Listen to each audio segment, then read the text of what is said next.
My friends, hello and welcome back. We are going to have so much fun in this video because this is our Social Studies Flashcard Challenge. So here's how the game works. A question will show up on the screen while I read it, and then you are going to answer the question. And bonus points if you actually type it in the chat. Now, after that, I will go over the answer and we'll see how you do, okay? These are some of the basic concepts that you really need to know for social studies. If you would like even more questions that you just really need to know for the social studies test, be sure to check out this video and click the link that I have right down below. Okay, let's get started, but I guess if you're new here, do click the subscribe button, and old friends, welcome back. I'm so glad you're here. Okay, question number 1. Which branch of government makes the laws? The answer is the legislative branch. So remember, the legislative branch consists of the House of Representatives, and that is based on population. So each state has at least one member, but the more people you have in your state, the more representatives you will have. And the legislative branch also consists of the Senate, and every state has 2 senators no matter the population. Question number 2. The Bill of Rights is a part of the U.S. Constitution. True or false? That one is false, right?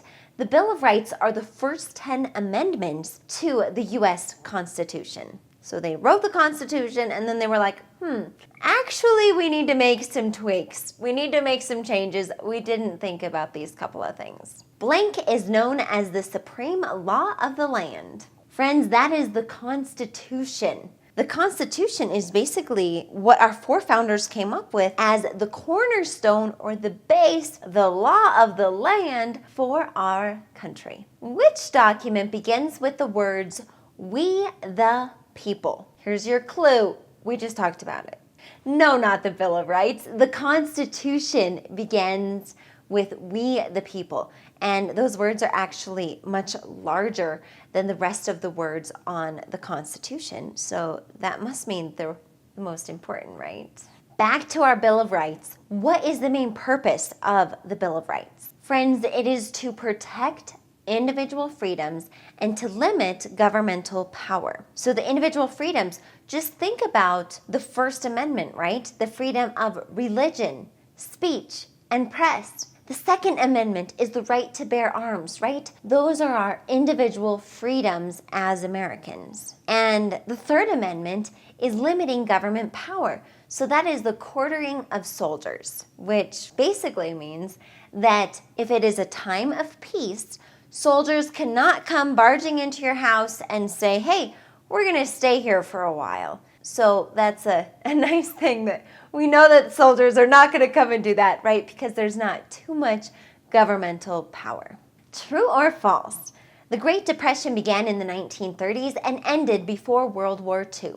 Yes, that is true. So remember, the Great Depression was a time of economic downturn. So the stock market really crashed. It was a time of high unemployment and a lot of poverty was happening at that time, right in between the Roaring 20s, which was when things were going really well, and World War II.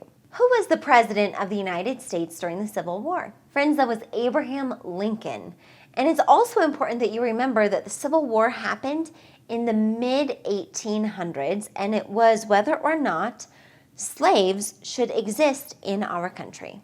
What are the 3 branches of the U.S. government? So we have legislative, like we talked about earlier, executive, and judicial. Friends, this is called the checks and balances or separation of powers. And this is one of the most important concepts for you to understand for your GED or HiSET Social Studies test. What was the primary goal of the civil rights movement in the 1960s?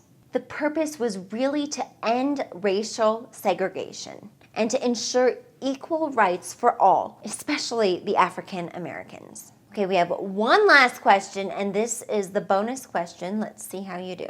Explain how geography influenced the outcome of the American Civil War.